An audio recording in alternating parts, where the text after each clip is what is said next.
time to YA night last week and listened to Richard, Yeah. he talked about contentment. And talking about contentment is being content of where you are now, but still having the faith of what's coming up for you. And so that's what we're going to talk about tonight, is contentment. That's what your breakout groups are going to be about as well. So what is contentment?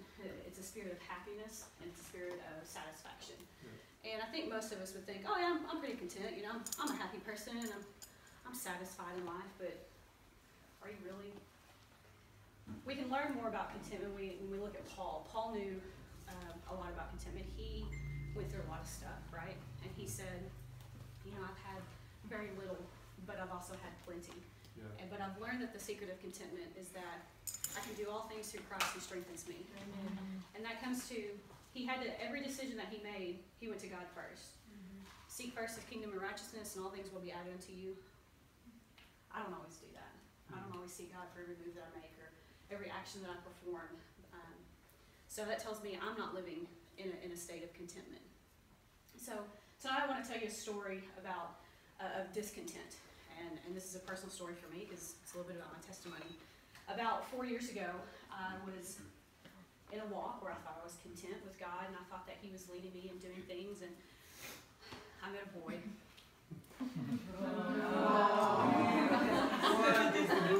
And you I didn't hear that comment, I probably don't want to. You will often hear Rick talk about single people and saying that when you're single, run after God as hard as you can. And every once in a while, you take a look to your right, and you take a look to your left, and you see who's keeping up with you. Yeah. And those are the type of people that you want to have in your relationships, with your friendships, and ultimately, I guess, marriage. Sure. It's true. You're right. We have a lot of married folks in here, so you know I can only assume with the single people. And so I thought, okay, well this guy's running, like literally, like he runs. Okay, that's good enough, right?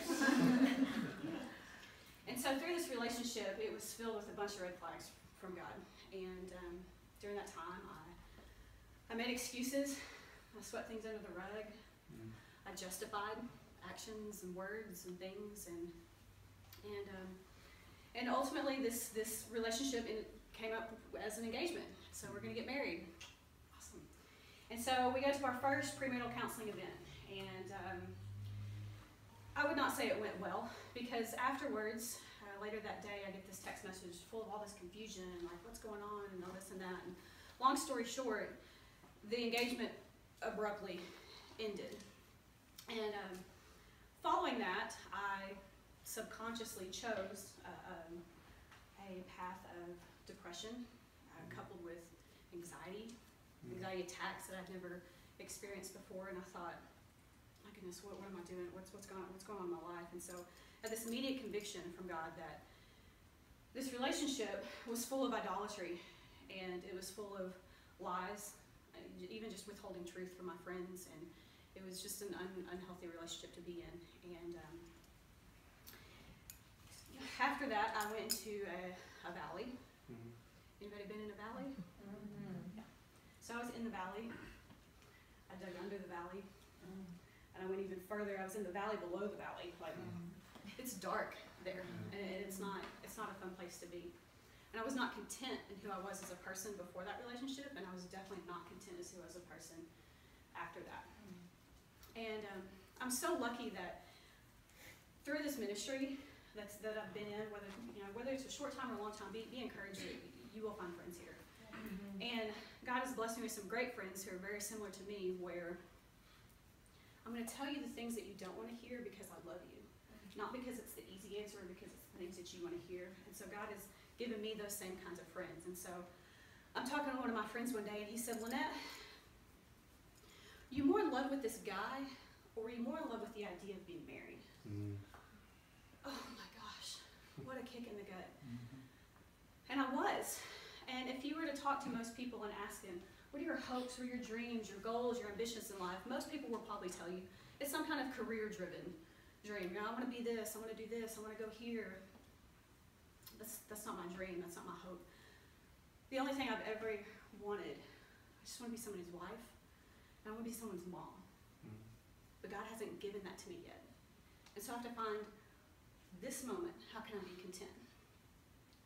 So I'm going to hypothetically talk to you about what if some other people that you might know, what if they weren't content and where they were with their walk with God? Let's talk about Moses, okay? What if when Moses walked up to the Red Sea with his staff and God said, raise your staff and I'm going to lead all these people to dry land. What if in that moment, the staff, the tool that God had given him from an early age, the tool that had proven faithful time and time again, what if at that moment he stood there and said, but God, remember that Noah guy? He got a boat. Wouldn't a boat make a lot more sense in this situation? We just put all the people on the boat, just sail them across the sea, right? Can I have a boat? And what if in that moment, Moses stood back and said, you know what? I give up. I quit. I'm out. What would have happened to the Israelites? Would they have gone back into slavery? Or would Pharaoh just come up and just slaughtered them all right there and just dumped them into the sea? We don't know. But what if Moses had said, I quit? What if Jesus, as he's walking to Samaria, and he runs into the woman at the well, and he sits down and he talks to her, and he calls her out for the life that she's living, and gives her grace about the life that she has lived.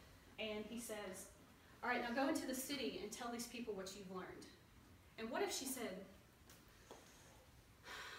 you know, it's really great and all, but you remember that Rahab chick? I wanted to have a legacy like hers. You know her, right? Like you're related, aren't you? And what if at that moment she stood back and said, I'm out. I quit. What would have happened to the Samaritans? What if Saul, as he's walking to Damascus, and he has this encounter with God, and God says, dude, what are you doing? Why are you persecuting me? And what if Saul has this encounter with God that's super weird and really uncomfortable, and he says, I don't want to do this, God. I quit. I'm out. And what if there was no Paul? And what if Jesus, when he talked to Peter, said, this is my church. And this is the rock on which my church will be built. And what if he didn't believe in Peter? And what if Peter looked at him and said, what you want from me is too big. Can I just be a fisherman? Like, that's what I do. That's what Pops did, right? Can I just stay a fisherman? And what if Peter stepped back and said, I quit. I'm out. And what if God had said, Lynette, don't marry that boy? And what if I had? Or what if in that dark time and God said, Lynette, I've got you. And I've got something bigger for you. And what if I looked at him and said, you know what, God, I like this place. It's dark, it's safe, I built it. And I quit. And I'm out. Would I get to stand here, terrified to talk to you right now? But would I get to be a part of one of the coolest ministries that I've ever been a part of? Okay, so that's great and all. But Lynette, well, how do I find contentment? Because God says, I know the plans that I have for you. And it's plan for you to prosper and not to harm you, right? But they're my plans. That's good. They're not Noah's plans. They're not Moses. They're not Rahab's or the woman at the well. They're not Peter's. They're not Paul's. They're not even Jesus'. They're my plans. And my plans are different than your plans. Because what God says I have planned for you is also different than mine. That's good one, yeah. Because they're not your sisters. They're not your mamas. They're not your best friend. They're not even the girl and the guy that you don't even really like that has all the stuff that you lust after that you want. It's not even their plans. God says I have plans for you. That's good. And you have to find contentment in what your plans are. How do I do that? James 4:2 says, you do not have because you do not ask. That's awesome. That's right. You ask and it will be given. You seek and it will find. You knock and the door will be opened. God, what do you want for me? What is it you want me to do for my life? Well, I've got something big for you. Okay, that's really scary. I don't know what to do about that. Well, you have to ask him. Okay, well, then what do I do today? Don't get me started on Chris O's overwhelmed message this morning. Click, click, snap, snap, tap, tap, and then take a step forward. Yeah. So, remember Jesus as he's walking and the blind Bartimaeus, the beggar, and he says, Jesus, have mercy on me.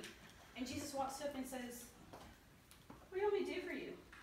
Don't you think Jesus already knew what his answer was going to be? Mhm. But he said, I want to see. And he says, get up, because your faith heals you.